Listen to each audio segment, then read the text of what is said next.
Welcome back to Tell the Truth. It's your girl, La La Latoya. You already know who I am, Justin, also known as The Yard. And once again, it's still her birthday. Happy birthday. Fasting 2 times. 2 times, We're gonna yeah.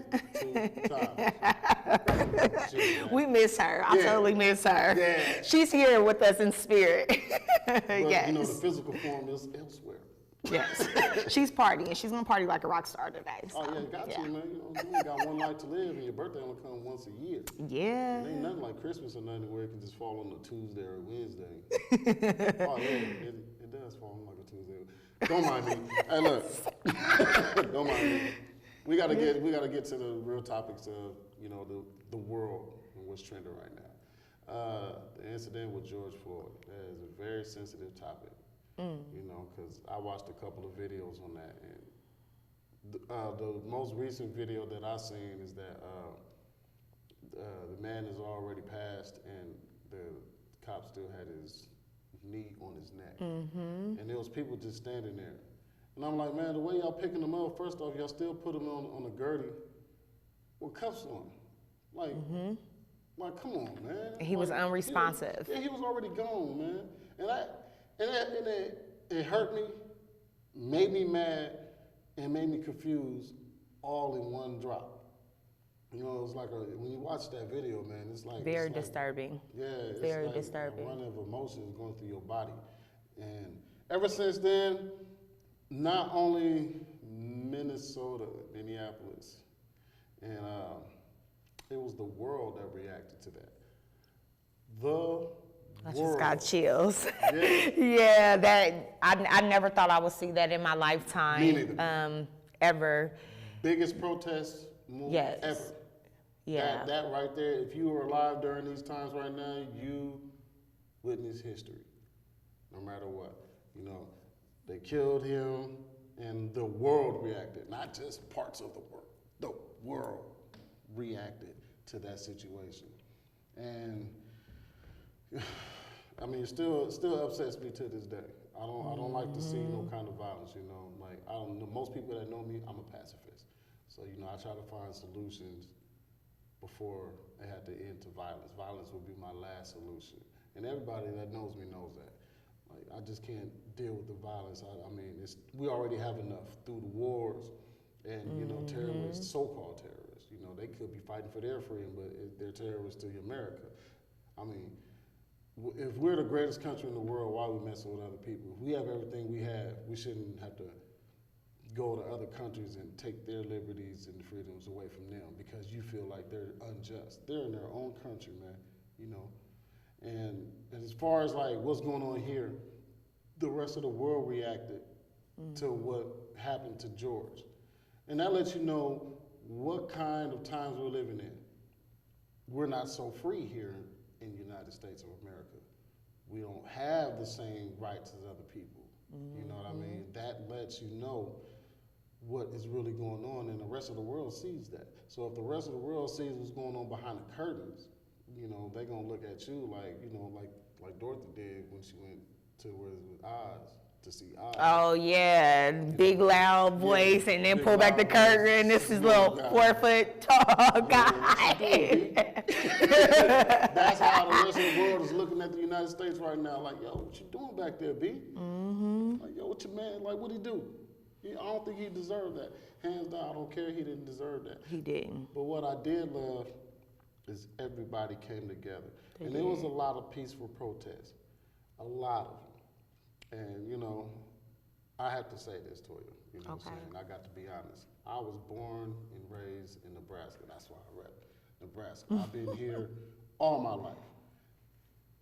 When the riot, the little protesting came over there on 72nd for the first night, it was a Thursday or Friday, one of those days, it was the first night. There was a guy walking through the crowds saying, you know, F the police, you know, F12. I'm like, first off, in my days, we didn't call them 12, we call them 50. You know what I'm saying? Y'all keep raising the numbers. You know, you got a good point. Yeah. Like, stop raising the numbers. You're giving them too much privilege. It's 50. You know what I'm saying? So at that point, when he was going through the crowd screaming that, I sat there, President told him, I said, hey, man, don't be saying that around here, man. Like, you bringing the wrong kind of attention around here. We over here peaceful. Don't be saying that, because I was over there by between the old Applebee's and what's that? It used to be Old Country Buffet. What is it, Charleston or something? Charleston's, I was yeah. in between there, and these dudes walking through there saying that, screaming all loud with a huge backpack. I'm like, yo, either you homeless and really don't care, which I probably wouldn't care either if I was homeless. I ain't got nothing to lose. Or you're a part of the problem. Because if you come through here and screaming all this stuff, and we just sitting up here, we wanted our rights and stuff. And then they was the ones going around doing that. It was a dude that had a little flannel shirt on, walking through the crowd, screaming that stuff. Then he walked up to this guy who had a dope ass Tahoe. Yeah, it was clean. I wish it was mine.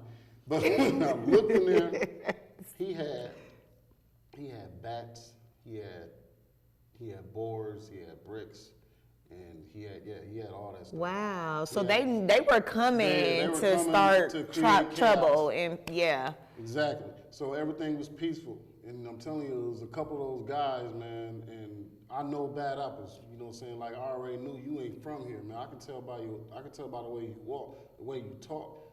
You know what I'm saying? Your physique would tell me that you ain't from here, man. You weren't born and raised. You ain't even been here 5 years. I could tell. And once he walked around and said that, I said, yeah, man, even this Nebraska, man, we don't do that here. You know what I'm saying? I'm already knowing. The police already knew that too. So when these people start doing that, I'm telling you, I bet you, it was from a private organization, and it was like, hey, we need you guys to go to all these different states Probably. and create chaos. Once you create chaos, we can come in and move in with our agenda. My personal opinion, that's what I'm thinking. You know, because Something good to think about. I never thought of it like that. yeah, man, because if I knew if they was a part of that, I would have took your Tahoe, dog. I'm just gonna say it. All right. Well, let me say this about the police in Omaha, Nebraska. And granted, all police officers are not bad. However, I will say this. I had a cousin who was convicted of first-degree murder in the state of Nebraska. When it came to the trial, they did not document times. They did not document dates. When they arrested my cousin, they brought him lunch, and then they tried to connect him with that lunch as far as DNA goes. So I think that there are some dirty cops in Nebraska. I think that there has been an injustice on Black people in Nebraska for a very long time. Yeah. But at the same time, though, with all those things happening, it's a way how you go about doing things. Exactly. Getting those police officers fired off the force, changing the laws, sitting down there in Lincoln at the state offices trying to change the legislation. I mean, there's ways to do it. Yep. And then also to understand exactly what you're fighting for, not to just be out there because, hey, I'm pissed off. You mad at the world and now I just want to tear up some things, That's unacceptable. And I just feel like as a people, we are way smarter than that, you know what I mean? So I feel like there's just other ways of going about it, especially when you see police officers, like in my cousin's case, or George Floyd, and even to talk about George Floyd, the officer who was kneeling on his neck knew him prior. That just came out. They were bouncers at a nightclub, and they stated that the officer Chauvin, I think that's his name. I don't know. I try to forget the man's name. But they were bouncers at a nightclub. The woman said that basically the police officer always would feel intimidated or threatened by Black people, and she also stated that him and George Floyd had prior issues, like before that incident happened. So I feel like that was the motive. Like, if you have beef with somebody prior and then you're in a position of authority, and a lot of these cops feel like, oh, I'm a police officer, I could get away with anything, any and everything, because they have been forever since, So I thought that was funny that tied them to there, and then holding the other cops that surrounded him accountable, because if this is your team partner, you should have been like, okay, man, back up. Like, he's in handcuffs, he's already on the ground. Let's get him in the squad car. So George Floyd and the cop, they knew each other. Yeah, they knew each other. Yes. Okay, so I smell it. You know what I'm saying? I can't say the word, but I'm gonna abbreviate it. BS. Yeah. You know what I'm saying? So I guess from what you're saying, you know, the cop dude got mad at Floyd because they had previous issues. So the best time to get him was when he was wearing his badge, because he couldn't do it when they were bouncers, because that's just like a legal fight. Like, you hit me, I hit you back, and, you know what I'm saying, they just gonna break us up and everything's gonna be everything. He felt like, hey man, since I got a little bit of power, a little bit of privilege, a little bit of power, I'm gonna use this to my advantage. Well, it's not to your advantage now, buddy, because now you have... Because you are in jail, and you need to stay there for the rest of your life. Yeah, as a homie would say, you had joined the pumpkin patch. Exactly.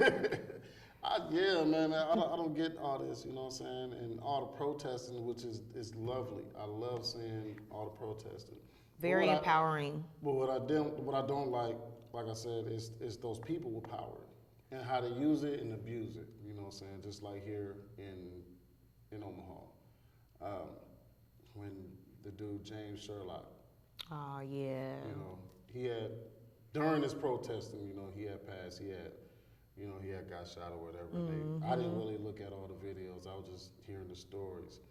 But either way, because from what I was told that all people that own businesses in that area were not allowed to, you know, don't come down there to protect your business. Don't exactly. Do that. That's why you have insurance. Exactly. So I guess dude felt like he didn't care, and this is one of the perfect opportunities to do what he had. Right, exactly. So he was looking for trouble.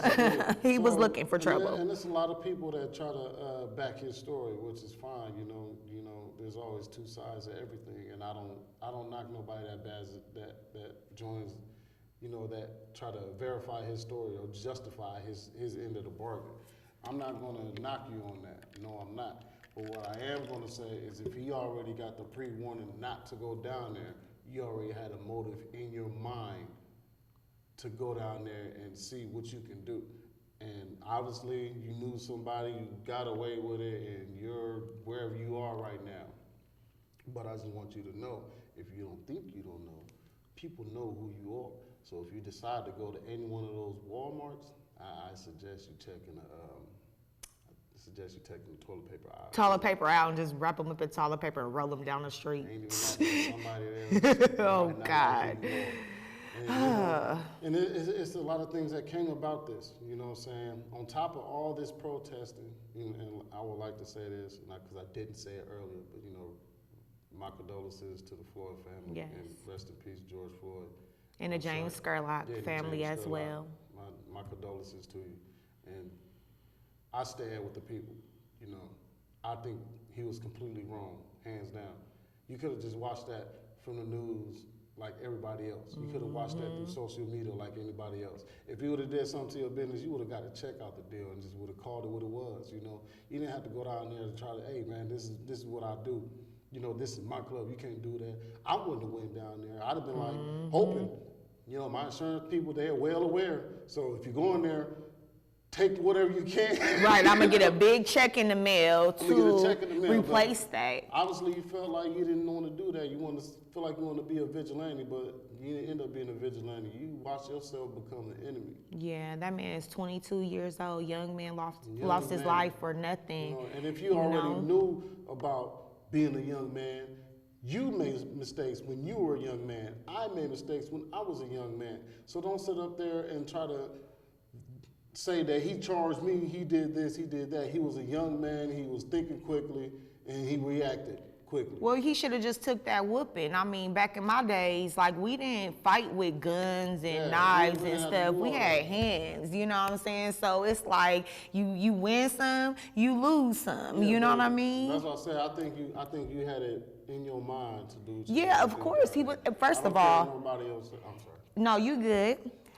He does not own the property down there, okay? So it was way out of line for him to get out his bed to come down there trying to protect anything. Yeah. Secondly, his gun permit is expired.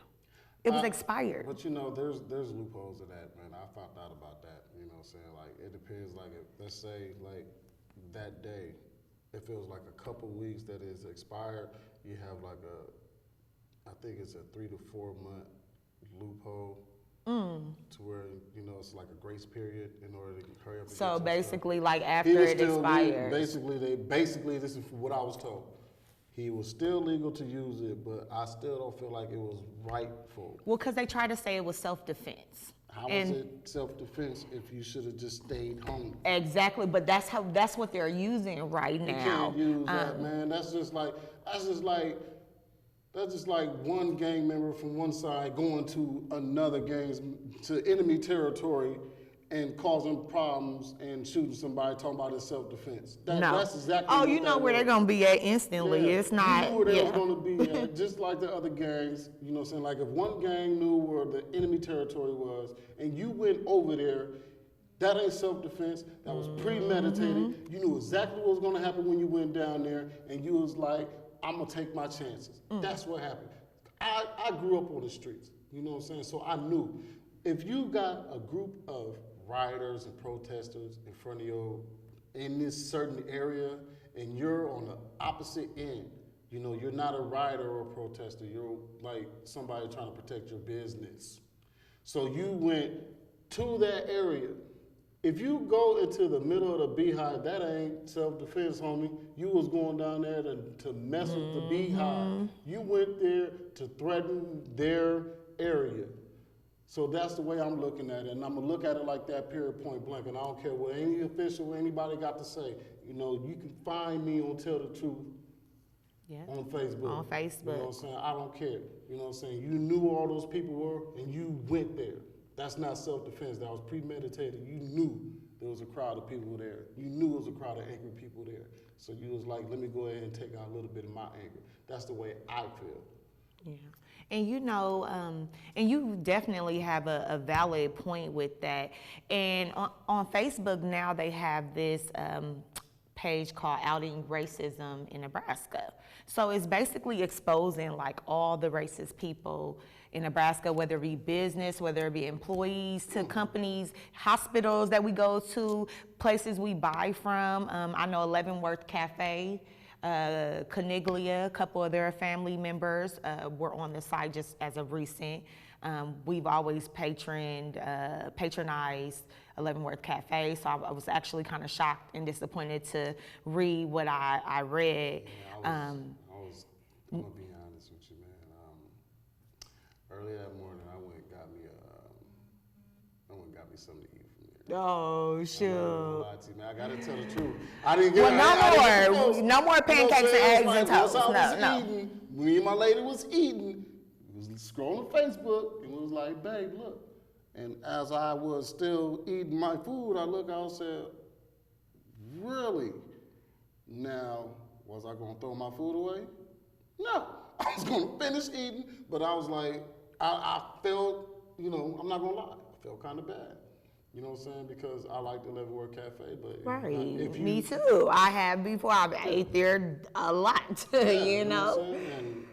And if you, in these days and times, for a lot of people, if you're not with us, you're against us. Yeah. Hands down. And it's time for change. Like, and I think that's where the protesting is coming in at, because everyone's just tired. We're all fed up. We want something different, but you have to be the change you wish to see. And that's what I tell everybody. It starts with us. Exactly. It doesn't, you know, and like you said, if you're not part of the solution, you're part of the problem. Exactly. You know what I mean? So like I've been doing things within my community, just trying to make my community better. Also just educating my children on what's going on, what they need to do. And once they get up in age where they're getting ready to graduate from high school and go to college, they may need to consider a different field, a study to go in, you know, particularly politics, because I feel like our younger generations are the ones that's going to be able to change this world to make the world a better place. Exactly. So there was a post I seen a while ago. I want to say like beginning of this year somewhere. Hey man, we got enough rappers, we got enough athletes, we have enough, you know, models and whatnot. We got all that. We need more lawyers, judges, doctors, Yes. congressmen. We need all those. We need them, and that's not just for. It's not just for us. It's to balance the world. 'Cause Exactly. right now, it's unbalanced. Everything is unbalanced. So right now, I'm a person, I believe in energy and I believe in balance. So right now, we are in balance right now. So don't do this just because, oh man, you know, I'm gonna help out. Nah, we need to just create balance, because right now we're teeter-tottering and we're on the top sliding down. So we need to create balance. If we can't create balance, nothing will feel like it's equal. Nothing will feel comfortable. Exactly. That's me personally. Absolutely. Balance is everything. And then, another thing, which is highly disappointing to me, throughout the course of my lifetime living in Omaha, I've watched so many community leaders. I've watched a lot of stuff being posted on social media, and I won't say anyone's names, but when it got real with the protests, all these people that claimed they're community leaders were not there at the front lines. And it's not saying that you had to go down there and be violent, breaking out windows, but still you're supposed to be our leadership and you're supposed to represent the people. And it was a lot of people who I did not see who get these awards. They have these clicked up. Yeah, y'all know I'm telling the truth. Y'all be clicked up. Let's be real. And y'all only give awards to people who y'all think deserve them, when the people I'm seeing on the forefront are people I've never seen before. I'm born and raised in Omaha, Nebraska. They are. I'm shocked. Like, who was that? I've never seen him. I've never heard he's got an award. I've never seen anything on Facebook. But these are the people representing our people and getting stuff done. So I think I feel like the real are coming out. Yeah. And the fake are being exposed. Like, shouts out to my guy, Leo Lewis. Yeah, shout out to Leo. That's my boy. That's my boy. I've been knowing him for a long time. Yes.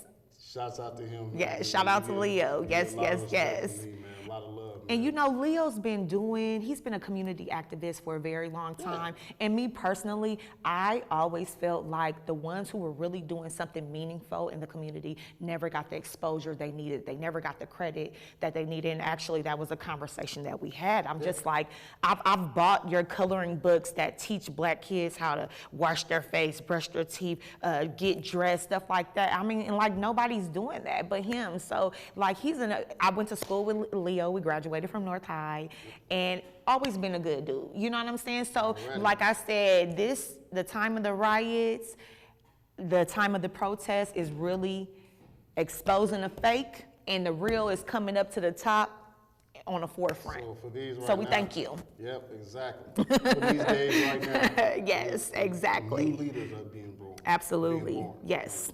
I love it. I love it too. I get chills. See, me, I'm just a regular guy. Like when I come on here, and I'm just telling you how I feel. That's why this show is called Tell the Truth. I'm gonna tell you how I feel. I'm gonna tell you exactly how I feel. I don't care if you like it or not. Right. Truth ain't never been covered in no sour cream, no nothing, man. It's just what it is. It's truth. Either you're gonna accept it or to reject it. If you reject it, I feel bad for you because you ain't gonna never accept anything else in life. That's the way I feel. So for a lot of people out there that, you act like you with the movement, but you ain't even really moving. Or some of them is quiet though, because I've noticed like after, when things were getting heated, and I admit it was so overwhelming. Yes. It was like, the minute things start getting heated, chaos breaking out all over the globe, the people who are the number one saying, oh, I'm a community leader, I'm this, I'm that, were quiet. Where's you at, dog? Yeah, because I was checking for you, because I'm like, I know you're going to have something positive to say, or you're going to be out on the forefront.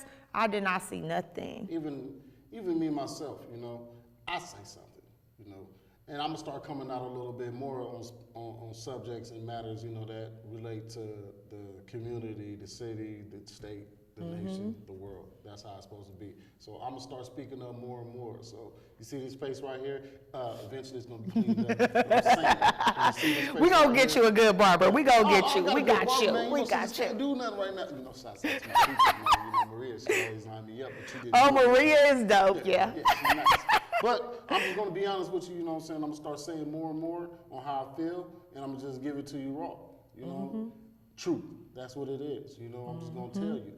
So if a lot of people, y'all, community leaders, and y'all don't want to step up, somebody else will. Oh, they are stepping up. We are stepping up. So that's okay, though. I feel like you guys set the tone for that. It's time for some real leadership to actually step up and come into place. I'm not gonna say I'm gonna be a community leader. I'm not gonna say that. That's just like me saying, hey man, I'm gonna watch my diet and then go eat a big bowl of ice cream. I'm not going to do No. it. I'm just going to be honest. I'm going to say what needs to be said and then let the other people lead, because there are leaders. There are Yes. followers. Well, and I feel like right now is a time to create allies and not enemies. Exactly. When I've been meeting with some people where it's like, I mean, I've never tried to be like, oh, I'm a community activist, or that was never really my goal, because everyone who knows me knows that I'm really into fashion and things like that. However, I felt like I need to make a difference. Like, what can I do to make a difference? And I mean, it could be something from small, like I pick up the trash in my neighborhood because I live in a really nice area and people trash it. So I gather all the kids who come to my house and we pick up trash. So even if it's something as small as picking up trash, or even, I mean, I know with COVID, it's kind of hard to host community events with big mass crowds, but there's something that you can do to make a difference. And if you're unsure on how to do that, reach out to someone who knows. Reach out to someone who's actually out there in the fields doing stuff and ask them, what do they need help with? I mean, you can start right there, and you just never know what, that could turn into. So Exactly. hopefully all positive things, It will. And unfortunately, right now, we're going to have to slide up out this part of the session. And, Yes, that's all, folks. That's all for right now, man, So peace be unto you and everybody you know. Yes.